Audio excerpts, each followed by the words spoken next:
प्रिय आत्मन आमे सांख्य जोगर आरंभ करिसेंति भगवत गीतार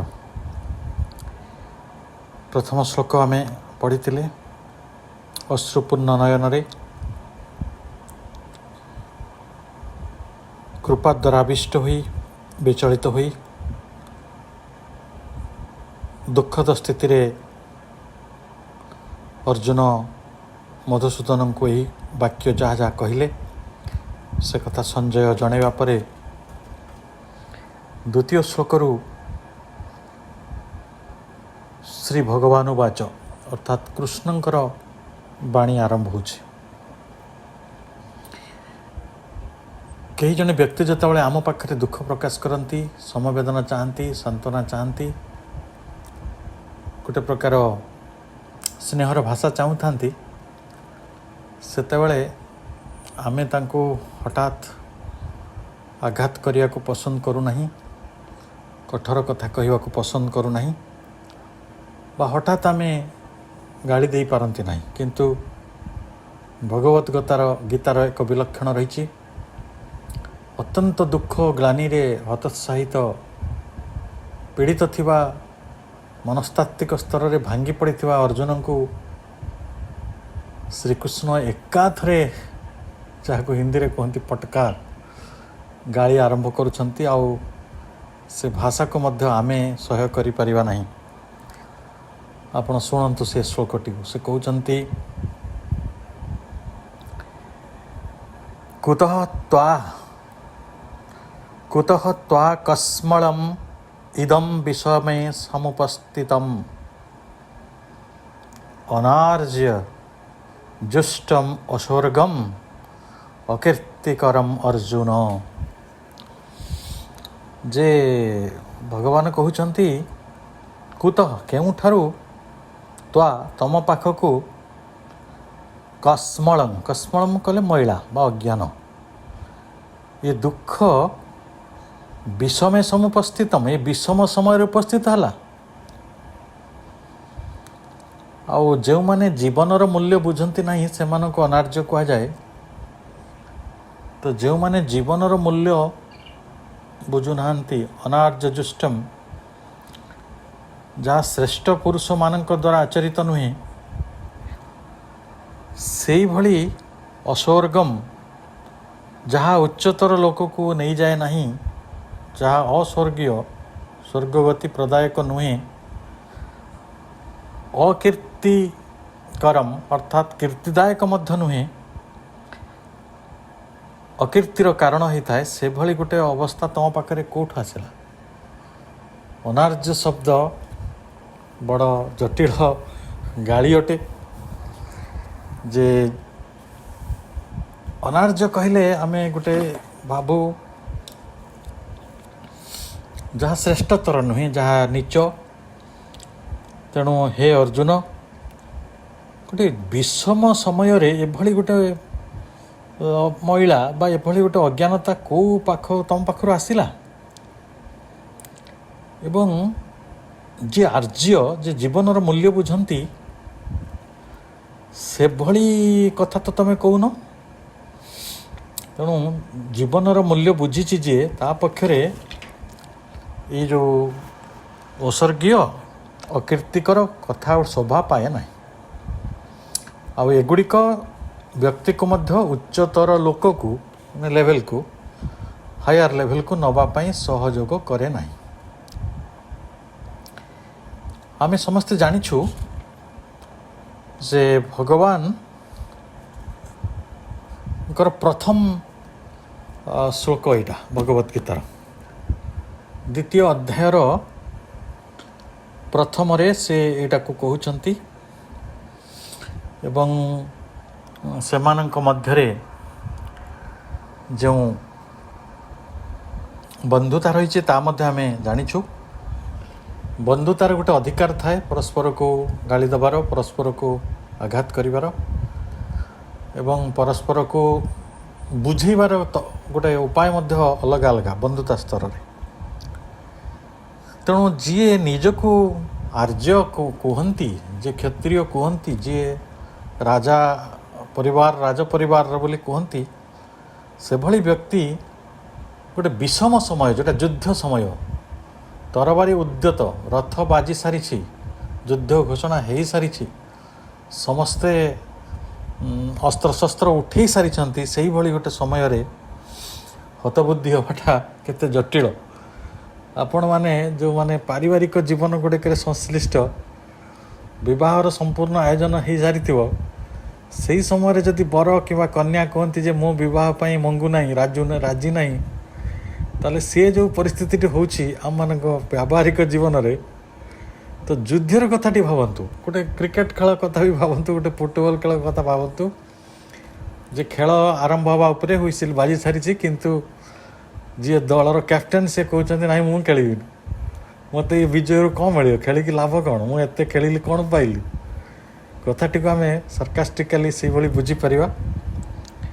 तेणु जी प्रकृत क्षेत्रीय जे श्रेष्ठ पुरुषर स्वभाव जहाँ पाखे अच्छी जे प्रकृत आर्य से मन को विचलित करे ना मन को स्थिर रखे आ तार कुशलता को से भूले ना निजर समस्त कुशलता सहित सी कौशल सहित से परिस्थिति को अनुकूल कर नबार चेष्टा करे।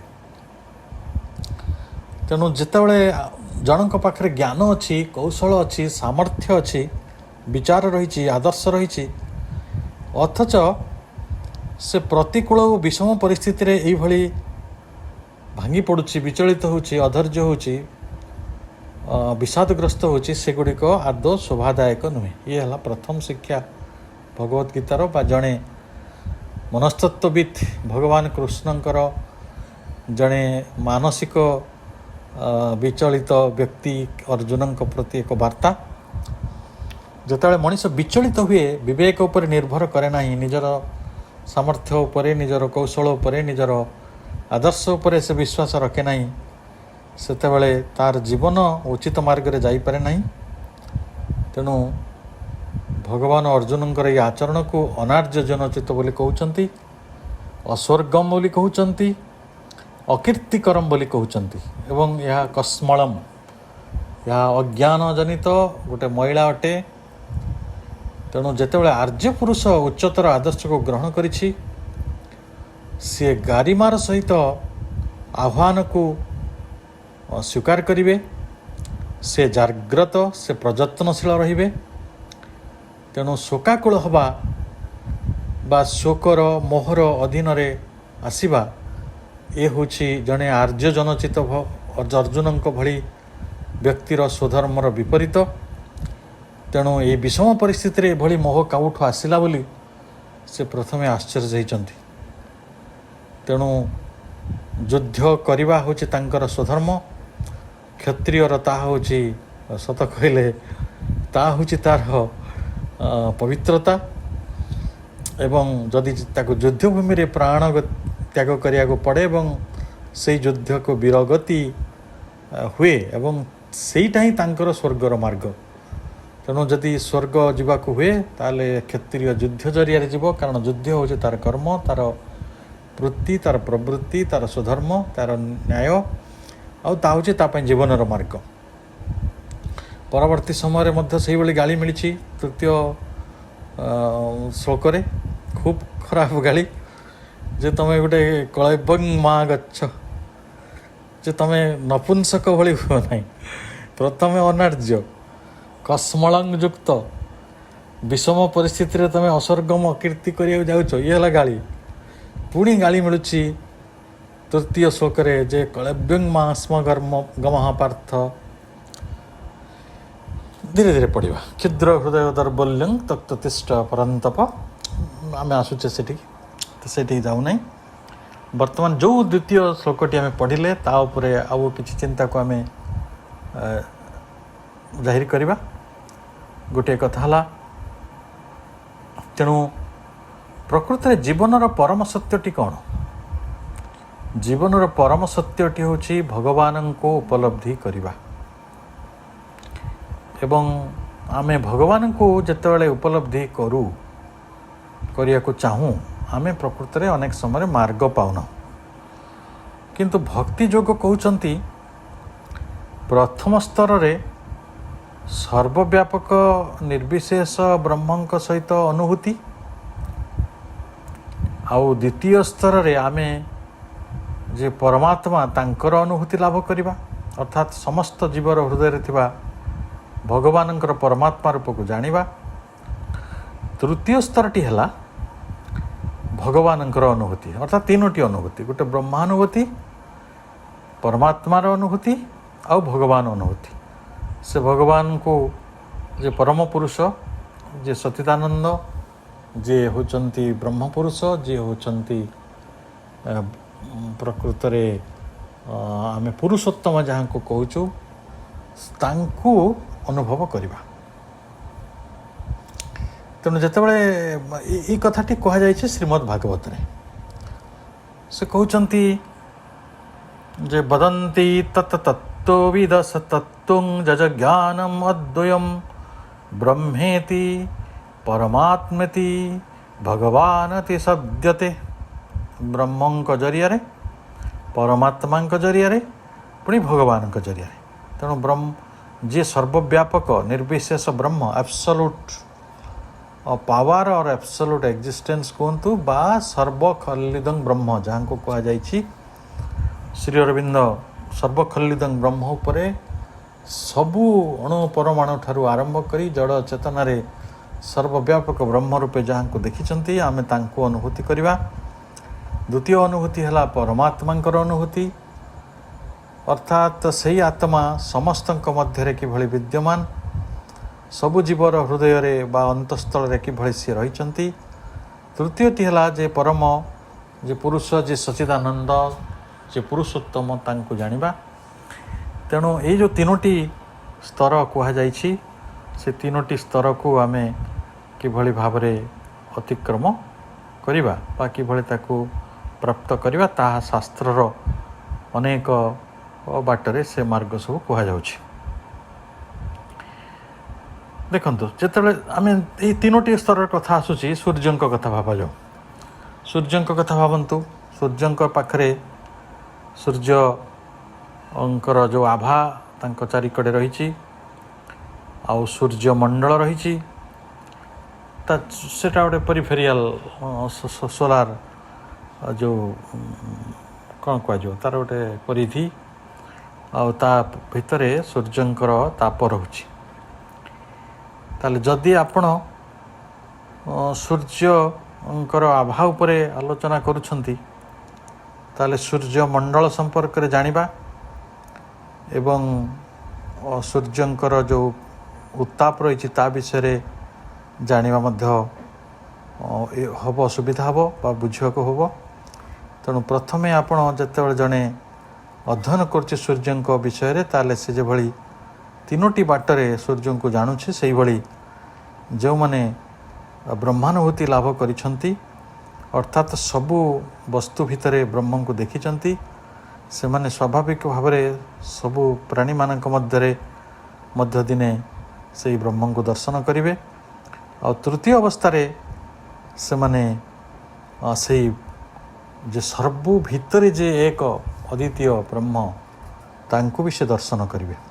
ଗୋଟିଏ ପ୍ରଥମେ ଦେଖିବେ ବହୁ ରୂପରେ, ତାପରେ ସେ ବହୁତ୍ୱ ଭିତରୁ ଗୋଟେ ଏକତ୍ୱର ସମାବେଶ ଆସିବ, ଯାହା ଆମେ ପଢ଼ିଛୁ। ତାହେଲେ ସେତେବେଳେ ଏଇଭଳି ଭଗବାନଙ୍କର ତତ୍ତ୍ୱକୁ ଯେଉଁ ଯୋଗୀ ଉତ୍ତୀର୍ଣ୍ଣ ହୋଇଯାଆନ୍ତି, ସେମାନେ ଭଗବତ ଜ୍ଞାନର ଗୋଟେ ଅବସ୍ଥାକୁ ସେମାନେ ପ୍ରାପ୍ତ କରନ୍ତି। ଆମେ ଏଇଠି ଆଉ ଗୋଟେ କଥା ବୁଝୁଛୁ ଯେ ଭଗବାନ ପ୍ରକୃତରେ ଯେଉଁ ଶବ୍ଦଟି, ତା'ର ମୂଳ ଶାସ୍ତ୍ରୀୟ ପରିଭାଷାଟି କ'ଣ? ତା'ର ଶାସ୍ତ୍ରୀୟ ପରିଭାଷା ହେଲା ଯେ ଯେଉଁ ପୁରୁଷୋତ୍ତମ ବା ପରମ ପୁରୁଷ ସମସ୍ତ ଧନ, ସମସ୍ତ ଶକ୍ତି, ସମସ୍ତ ଯଶ, ସମସ୍ତ ସୌନ୍ଦର୍ଯ୍ୟ, ସମସ୍ତ ଜ୍ଞାନ ଓ ସମସ୍ତ ତ୍ୟାଗର ଅଧିକାରୀ, ତାଙ୍କୁ ଭଗବାନ କୁହାଯାଏ। ଏଇଟା ପରାଶର ମୁନିଙ୍କର, ଯିଏ ହେଉଛନ୍ତି ବ୍ୟାସଦେବଙ୍କର ପିତା, ତାଙ୍କର ବ୍ୟାଖ୍ୟା ବୋଲି ଅନେକ ବିଦ୍ୱାନ କହୁଛନ୍ତି। अर्थात आम जो कहूँ समस्त धन ये जगत भी अनेक धनी अच्छा, समस्त शक्ति अनेक क्षमताशाली लोक भी अच्छा, समस्त जश अनेक यशस्वी लोक अच्छा, समस्त सौंदर्य एमती सुंदर लोक भी अच्छा जो मैंने सिनेमा अभिनय कर सब स्टार अच्छा जो मैंने सुंदर आउ से विद्वान ज्ञान तांको पाखरे अच्छी से त्यागी अटंती किंतु से माने कहीं कही पारिबेनी जे समस्त धन समस्त शक्ति आदिर सी होचंती अधिकारी। तेणु ये होचंती से पुरुषोत्तम भगवान जे जहाँ भितर एब्सोल्यूट ऑल सबु किछिर समावेश अच्छी, से आदि पुरुष, से गोविंद, से परम कारण, जहाँ को ब्रह्म संहितारे कहा जाउछि ईश्वरः परमः कृष्णः सच्चिदानंद विग्रह अनादिः आदि गोविंदः सर्वकारण कारणम। जे से सबु गुणर अधिकारी, से होचंती परम पुरुष, तांको कहीं टपिकी बा बलिकिरी जाई परिबे नहीं। से होचंती परम पुरुष, तांकर शरीर शाश्वत, तांकर ज्ञानपूर्ण और से आनंदमय, से आदिपुरुष गोविंद अटंती और सर्वकारणर कारण अंति ब्रह्म संगीतार कथा। से भली आमे जदि देखिबा ये जगत को भगवानंकर एक धारणा देवाई अनेक समय अवतार पुरुष माने आसंती, नहले भगवानंकर परिकल्पना करने सामान्य मनुष्य पक्षरे भारी जटिल हो पारंता। तेणु सेठी जे कहा जाउछि जे से परम ब्रह्म, से परम सत्य, से ब्रह्मज्योति, निर्विशेष उत्पत्ति स्थल, से होचंती आदिकंद, से होचंती परमात्मा। तेणु जो परिस्थिति रे अर्जुन थिले से भली गोटे भयंकर परिस्थिति जहाँ जी तांको उद्धार करने को जाउछंती से भली जने अवतार पुरुष, जहाँ को एक भगवानंकर एक प्रतिभू रूपरे बा जने विभूति पुरुष भाव रे, जने उज्ज्वल दिव्य पुरुष भाव रे आउ भगवत सत्तांकर गोटे प्रतीक भाव रे आमे ग्रहण करि परिबा। तेणु अर्जुन भली वीर पुरुष जेतेबेले जने जी आर्यवंशज जे पुरुष जने सतपुरुष अथच गोटे अपुरुष व्यवहार से करुछंती, कांदुछंती युद्धभूमि रे, आउ कहउछंती मो तंटी सुखी जाउछि, मोर गांडीब खसी पड़ुछि मो हाथरू। सेही भली गोटे समय रे से अनुभव करुछंती कृष्ण जे यही व्यक्ति सतरे कौन जीवनर मूल्य बुझंती ना, यही लोक पाखे किसी आध्यात्मिक अनुभूति अच्छी। तेल आध्यात्मिक अनुभूति जदि था ताले से आर्यंक भली कथा कही थांते। जीवन कहले भौतिक सुख संभोग बोली जो माने बुझी थांती से माने हेले अनार्य, से माने जीवनर प्रकृत लक्ष्यटा कौन जानती नहीं। जीवनर परम लक्ष्यटा को श्री अरविंद समस्त आगे रखिंट। महाभिषेक भी कही जे परम भागवत सत्ता को आम जीवन रे अनुभव करवा, तांको जानिबा, एटा होची परम लक्ष्य। तेणु आमे जो माने बाह्य जीवन रे तार जो विविध चमत्कारितार मुग्ध होइचे बा जो मानक पाखरे आदो कौनसी ब्रह्मवेत्ता हवा पई बा गोटे प्रकार मुक्तिबोध जो मानक पाखरे नहीं, से जो माने साधारण नीतिदिनिया जीवनर भौतिक बंधन भितर रही अज्ञानी होकर रही, और से माने होचंती अस्वर्गीय अदिव्य एवं से माने होचंती अकीर्तिकरम गोटे पुरुषोचित कार्य से माने करती नहीं, अर्थात तांको अनार्य कहुई पार। तेणु अर्जुन जे एते बड़ शिक्षा पाइछंती, जे द्रोणंकर शिष्य, जे भीष्मंकर सहाचर्य पाइछंती एवं सारा पृथ्वी रे जहाँकर एक जस रही प्रसिद्धि रही जे से होचंती जड़े अजेय ଅପରାଜୟ ଧନୁର୍ଦ୍ଧର। ତେଣୁ ସେତେବେଳେ ଯଦି ସେ କର୍ତ୍ତବ୍ୟ ଭୁଲିଯିବେ ତାହେଲେ ଆଧ୍ୟାତ୍ମିକ ଉନ୍ନତି ବ୍ୟାହତ ହେବ ଏବଂ ତାଙ୍କର ଏଇ ଯେଉଁ ଆଚରଣଟି ପୃଥିବୀର ଇତିହାସରେ ଏକ ଦୁଃଖଦାୟକ ଅଧ୍ୟାୟ ହୋଇକି ଯୋଡ଼ି ହୋଇଯିବ। ତେଣୁ ଆତ୍ମୀୟ ସ୍ୱଜନମାନଙ୍କ ପ୍ରତି ସହାନୁଭୂତି ପ୍ରକାଶ କରିବା ଗୋଟେ ସହଜ କଥା, କିନ୍ତୁ କର୍ତ୍ତବ୍ୟ ଯେତେବେଳେ ଆପଣଙ୍କ ସାମ୍ନାକୁ ଆସେ ସେତେବେଳେ ଆପଣ ଯଦି ପୁଅ ବନ୍ଧୁ ନାତି କୁଟୁମ୍ବ ଦେଖିଲେ ତାହେଲେ ସେଇ ମଣିଷ ଗୋଟେ ହାସ୍ୟାସ୍ପଦର ମଣିଷରେ ପରିଣତ ହୁଏ। ଆଜିର ଜୀବନ ପାଇଁ ଏଥିରେ ଶିକ୍ଷା ଅଛି। ଯେଉଁମାନେ ପ୍ରଧାନମନ୍ତ୍ରୀ, ଯେଉଁମାନେ ବିଚାରପତି, ଯେଉଁମାନେ ଖୁବ୍ ବଡ଼ ବଡ଼ କନଷ୍ଟିଟ୍ୟୁସନାଲ ବା ଗୋଟେ ସାମ୍ବିଧାନିକ ପଦରେ ରହିଛନ୍ତି, ସେମାନେ ଯେତେବେଳେ ନିଜ ପୁଅ ଝିଅ ନାତି ନାତୁଣୀ ପୁତ୍ରା ଭାଇ ବନ୍ଧୁମାନଙ୍କୁ ଅନୁଗ୍ରହ କରନ୍ତି ସେତେବେଳେ ସେମାନେ କିଭଳି ଭାବରେ ଆଲୋଚିତ ହୁଅନ୍ତି ଆମେ ସେଟା ଜାଣିଛୁ। ତ ଏଇ ଯେଉଁ ଶିକ୍ଷା କେଉଁ ଦିନରୁ ମହାଭାରତ ଯୁଗରୁ ଚାଲି ଆସିଛି। କର୍ତ୍ତବ୍ୟ ସାମ୍ନାରେ ମନୁଷ୍ୟର ଉଚ୍ଚତର ଜୀବନ, ଆଧ୍ୟାତ୍ମିକ ଜୀବନର ବିରାଟ ଆଦର୍ଶ ତୁଳନାରେ ଆମର ଯେଉଁ ସାଧାରଣ ଜ୍ଞାତି କୁଟୁମ୍ବମାନଙ୍କ ପ୍ରତି ଯେଉଁ ସମ୍ବେଦନା ରହିଛି, ଯେଉଁ ମୋହ ରହିଛି, ଏହା ଅନାର୍ଯ୍ୟ ଜନଚିତ, ଏହା ଗୋଟିଏ ଅକୀର୍ତ୍ତିକର ଘଟଣା ଏବଂ ତାହା ଅସ୍ୱର୍ଗମ୍ ଅଦୀପ୍ୟ ଅଟେ, ସ୍ୱର୍ଗୀୟ ନୁହେଁ, ତାହା ମଧ୍ୟ ଗୋଟିଏ ମଇଳା। ତାହେଲେ ଆପଣଙ୍କୁ ଯଦି କିଏ ପଚାରନ୍ତି ଆମ ଜଗତରେ ମଇଳାଟି କ'ଣ, ଆମ ଜଗତରେ ଅଜ୍ଞାନତାଟି କ'ଣ, ଆମେ କହିବା ଅଜ୍ଞାନତାଟି ହେଉଛି ମୋହ। ଆମେ କିଛି କଥାକୁ ନିଜର ଭାବି ବସିବା, ଏ ଧନ ମୋର, ଏ ସମ୍ପତ୍ତି ମୋର, ମୁଁ ରାଜ୍ୟ ମୋର, ମୁଁ ସବୁ ମୁଁ ଲଢ଼ୁଛି, ମୁଁ କରୁଛି, ମୋତେ କରିବାକୁ ହେବ, ମୋତେ ଯୁଦ୍ଧ କରିବାକୁ ପଡ଼ିବ, ଇଏ ହେଉଛନ୍ତି ମୋର ଜେଜେବାପା, ଇଏ ହେଉଛନ୍ତି ମୋର ମାମୁଁ, ଇଏ ହେଉଛନ୍ତି ମୋର ଭାଇ। ଆତ୍ମା ଆସିଲା ପରେ ସେହି ସମ୍ପର୍କ ଗୁଡ଼ିକ ଆପେ ଆପେ ଶରୀର ଚାରିକଡ଼େ, ଭୌତିକ ଅସ୍ତିତ୍ୱ ଚାରିକଡ଼େ ଗଢ଼ା ହୋଇଛି। ସେଇ କଥାଟିକୁ ଯେତେ ପର୍ଯ୍ୟନ୍ତ ଆମେ ବୁଝିନାହୁଁ ସେତେ ପର୍ଯ୍ୟନ୍ତ ନିଜର, ପର, ସିଏ, ମୁଁ, ଏ ବି ସି ଡି ଏଇଭଳି ନାନା ପ୍ରକାର ଦୁଃଖ ଭିତରେ ମନୁଷ୍ୟକୁ ରହିବାକୁ ପଡ଼େ। ମନୁଷ୍ୟ ନିଜ ଉପରେ ଏତେ ଗୁରୁତ୍ୱ ଦିଏ ଯେ ଅନ୍ୟକୁ ସେଇ ଜ୍ଞାନର ପରିସର ଭିତରକୁ ଆଣିପାରେ ନାହିଁ।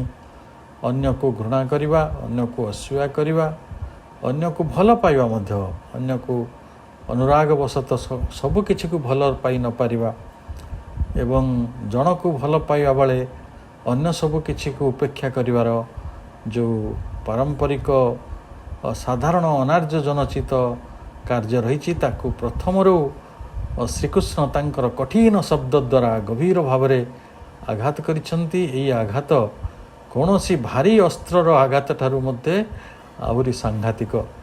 ଜଣେ ବ୍ୟକ୍ତି ଯେତେବେଳେ କାନ୍ଦୁଥିବେ ସେହି ସମୟରେ ତାଙ୍କୁ ଅନାର୍ଯ୍ୟ କହି, କସ୍ମଳଂ ମିଦମ କହି, ତାଙ୍କୁ ଅକୃତ୍ରିମ କର, ଅସ୍ୱର୍ଗମ୍ ଏଇଭଳି ଶବ୍ଦ ବ୍ୟବହାର କରି ତାଙ୍କୁ ଆଘାତ କରିବା ପ୍ରକୃତରେ ଏହି ଭଗବତ ଗୀତାର ଗୋଟେ ବଡ଼ ବିଲକ୍ଷଣ ଯୁକ୍ତ ଉଚ୍ଚତାକୁ ପ୍ରତିପାଦନ କରୁଛି।